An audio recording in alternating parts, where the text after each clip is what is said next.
Hello again, it is Drew, and I am back with another book review for you. And this book in particular is a follow-up to a book I had reviewed in the past, which was Demographics and the Demand for Higher Education by Nathan Grawe. Now, this book is a complement to that, and it is called The Agile College. So The Agile College was written by Mr. Grawe as sort of an addition or an appendix to Demographics and the Demand for Higher Education, in a sense that the first book really talked about the demographics and what is going to happen with higher education in the country in the coming years. However, things have changed.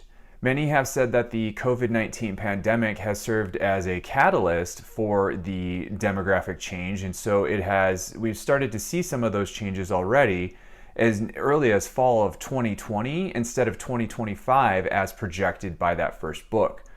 So the Agile College kind of makes some additions and has some updates to the Higher Education Demand Index, which was introduced in Grawe's first book.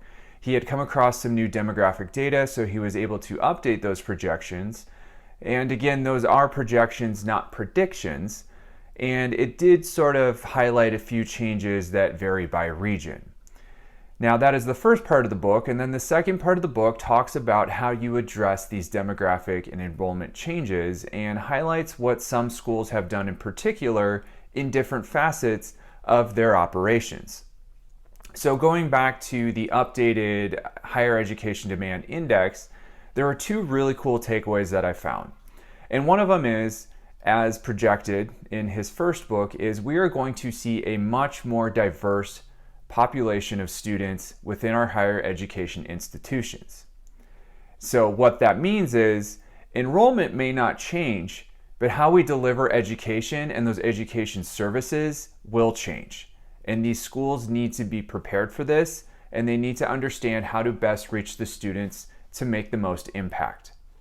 The other thing that I found interesting is that in light of a declining enrollment, or rather a declining population among college-going or college-age students, we are going to see a decline in first-generation students. And that is, if you work in higher education, that's not something you would really expect to see. But what we're noticing or what we're observing over the past decades is such an emphasis on addressing first-generation students and providing that education. Those students are now starting to have kids who are reaching the college-going age, and we are seeing fewer and fewer students whose parents have not completed a college education, which is a very cool thing to see. Now, the next part of the book talks about how the schools have addressed declining enrollment. And it's broken down into a few chapters. And so, for example, the first chapter would look at tuition and sort of the financial aid model. And it talks about what could be suggested. Do you offer more financial aid? Do you rethink how students pay back their loans? Do you try to add new programs to your school that will attract a different population of students that you wouldn't normally attract? Or do you even consider reaching new populations, such as expanding your educational programs into prisons? There's another chapter on retention, and if you work in enrollment management, you know that retaining a student costs a lot less than trying to recruit a brand new student. So it highlights schools that looked at different approaches. Do you try to identify at-risk students early? Do you look at early engagement or summer bridge programs? Or do you try to create more opportunities for students to work on campus? Because research has shown that working on campus can contribute to retaining those students. There are also other chapters, such as curricular changes. Some schools have changed how they've delivered their classes, whether that is more online or the moving to the 8-week format. And we have seen through the COVID-19 pandemic of schools going online and seeing some successes and failures and really learning from that experience and making some adjustments as to whether or not half of their programs are offered online or moving the entirety of specific programs online. Students have also learned how to adapt to that as well, so it will be interesting to see 5 to 10 years down the road what online education looks at or what it looks like. There's also another chapter that talks about budget. Do you look at slashing your budget with declining enrollment, which is the first thing that comes to mind? Or there was an interesting thing that was brought up of really pulling back on your intended enrollment or admitting fewer students than you would like just to maintain a clean budget and clean operations. And so those are just a few examples of what schools are discussing or what topics are discussed in this book.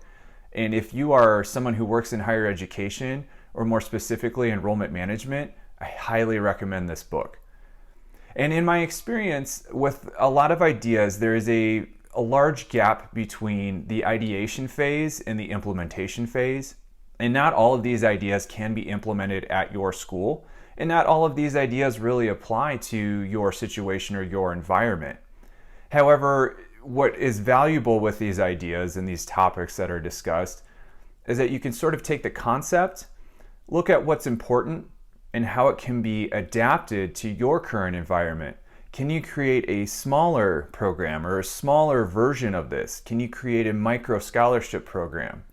Can you create a specific peer mentor or student engagement program specifically for the degrees or the majors in which you are having the lowest retention rate? A lot of these small changes can have a much larger impact. And so this is why I do encourage you to read it, even if your school or your institution is not facing an enrollment crisis.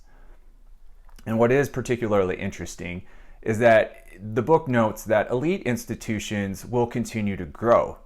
However, the demographics will change.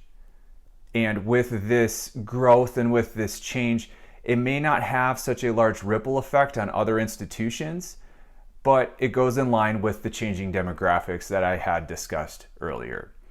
There was one other chapter that I forgot to mention that talks about transfer agreements or partnerships and collaboration. And I think this is huge moving forward because you have all of these institutions and all of these colleges and universities. And in many ways, we offer the same thing for this same population of students, but yet we don't talk to one another and we don't collaborate.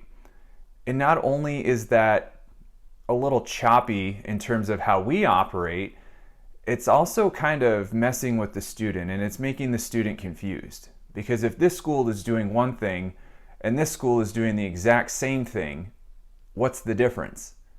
Do we even know what the difference is? Can we even articulate that difference to the student? And so I think that chapter is very valuable as a whole, and I think higher education, should it choose to persist in the future and maintain its reputation, as we see a lot of students questioning the value of a college degree, we need to collaborate more. We need to talk more. And we really need to start looking at why we are here, and that is for the student. So again, if you work in higher education, I highly recommend this book. You could read this book without having read Demographics and the Demand for Higher Education, although I think you should read the first one just to get a good background on what the demographics look like or what those projections look like through the Higher Education Demand Index. And the second part, or the Agile College and how schools are addressing that, will make much more sense. This one, the first book was very dense. This one was not as much because it really talked about the programs that the schools were offering. So this was a more enjoyable read for me. And it was also providing examples that I was able to look at and look at my past experience to see, are schools doing the same thing or are schools doing things differently from how I have done them or how I am currently doing them or plan to address that in the future. So a great book. Go get yourself a copy. If you have read it, let me know in the comments. And don't forget to hit like and subscribe. And until then, I will catch you in the next one.